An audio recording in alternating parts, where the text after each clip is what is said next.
അലൈക്കും വറഹ്മത്തുള്ളാ. പ്രിയ സഹോദരങ്ങളെ, റമദാൻ മാസത്തിലെ പ്രാർത്ഥനകളാണല്ലോ നമ്മൾ പഠിച്ചുകൊണ്ടിരിക്കുന്നത്. നമ്മളിപ്പോൾ റമദാൻ മാസത്തിലെ ആദ്യത്തെ 10 പ്രവേശിച്ചിരിക്കുന്നു.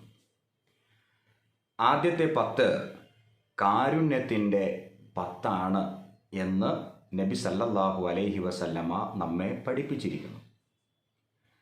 അള്ളാഹുവിൻ്റെ കാരുണ്യത്തിന് വേണ്ടി നിരന്തരമായി പ്രാർത്ഥിക്കേണ്ട 10 ദിനരാത്രങ്ങൾ.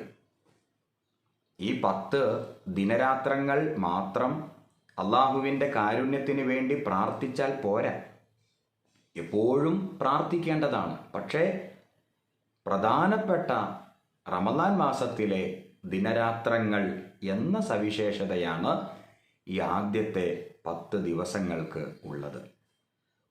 റഹ്മത്തിൻ്റെ 10 എങ്ങനെയാണ് പ്രാർത്ഥിക്കേണ്ടത്? മുഹമ്മദ് നബി സ്വല്ലല്ലാഹു അലൈഹി വസല്ലം നമ്മെ പഠിപ്പിച്ചിരിക്കുന്നു. അല്ലാഹുമ്മ റഹംനാ യാ അർഹമർ റാഹിമീൻ. കരുണാവാരിധിയായ ഞങ്ങളുടെ നാഥ, ഞങ്ങളിൽ കാരുണ്യം ചൊരിയണമേ. അല്ലെങ്കിൽ അത് ഏകവചനമായിട്ട് ഇങ്ങനെയും പ്രാർത്ഥിക്കാം, അല്ലാഹുമ്മ റഹംനീ യാ അർഹമർ റാഹിമീൻ. കരുണാവാരിധിയായ എൻ്റെ നാഥ, എന്നിൽ കാരുണ്യം ചൊരിയണമേ. റഹ്മത്ത് എന്ന പദത്തിൻ്റെ അർത്ഥം കാരുണ്യം, അനുകമ്പ, ദയ എന്നൊക്കെയാണ്. അനുഗ്രഹം എന്നും അതിന് അർത്ഥമുണ്ട്. അപ്പോൾ അല്ലാഹുമ്മ റഹംനി എന്ന് പറയുമ്പോൾ, അല്ലാഹുവേ നിന്റെ ദയ എന്നിൽ ചൊരിയണമേ, നിന്റെ അനുഗ്രഹങ്ങൾ എന്നിൽ ചൊരിയണമേ, നിന്റെ അനുകമ്പ എന്നിൽ ചൊരിയണമേ, നിന്റെ കാരുണ്യം എന്നിൽ ചൊരിയണമേ. അങ്ങനെയൊക്കെ വിശാലമായ അർത്ഥതലങ്ങളുള്ള ഒരു പദമാണ് റഹ്മത്ത് എന്ന് പറയുന്നത്. അല്പമൊന്ന് ആലോചിച്ചു നോക്കൂ. ഈ എൻ്റെ ജീവിതം എന്നത് അള്ളാഹുവിൻ്റെ കാരുണ്യത്തിൻ്റെ ബലത്തിൽ മാത്രമാണ്. അള്ളാഹുവിൻ്റെ കാരുണ്യം ഇല്ലായിരുന്നെങ്കിൽ ഞാൻ പിന്നെ എന്താണ്? ഈ പ്രപഞ്ചം പിന്നെ എന്തായിരിക്കും? ഓരോ നിമിഷവും അള്ളാഹുവിൻ്റെ കാരുണ്യത്തെ, അള്ളാഹുവിൻ്റെ അനുഗ്രഹത്തെ ഞാൻ അറിയുന്നു.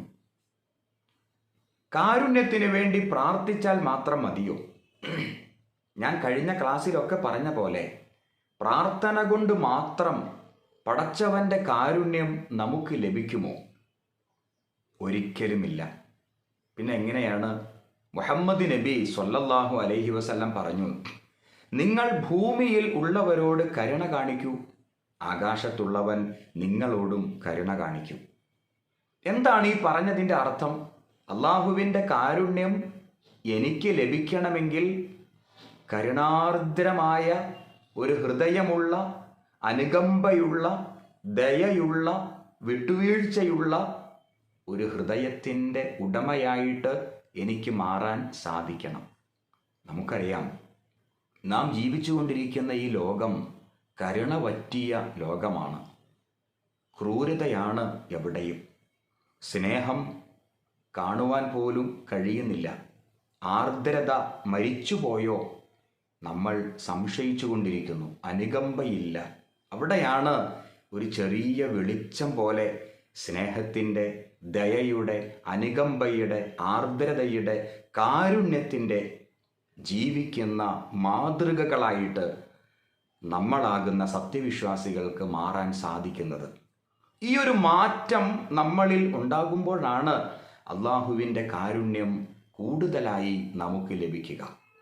ഈ പരിവർത്തനം ഉണ്ടാക്കിയെടുക്കാതെ രാപ്പകൽ പ്രാർത്ഥിച്ചാൽ അള്ളാഹുവിൻ്റെ കാരുണ്യവും അനുഗ്രഹവും കിട്ടുമെന്നത് വ്യാമോഹം മാത്രമാണ്. ജീവിതത്തെ മാറ്റിപ്പണിയുക, ജീവിതത്തെ ചിട്ടപ്പെടുത്തിയെടുക്കുക, സ്വയം മാറുക, മാറ്റത്തിന് വിധേയമാവുക, നമ്മുടെ ചാബല്യങ്ങളെ തിരിച്ചറിയുക എന്നതാണ് പ്രാർത്ഥനകളുടെ മർമ്മം. അതുകൊണ്ട് ഈ വിശുദ്ധ റമദാൻ മാസത്തിൽ അള്ളാഹുവിൻ്റെ കാരുണ്യത്തിന് വേണ്ടി നമുക്ക് പ്രാർത്ഥിക്കാം.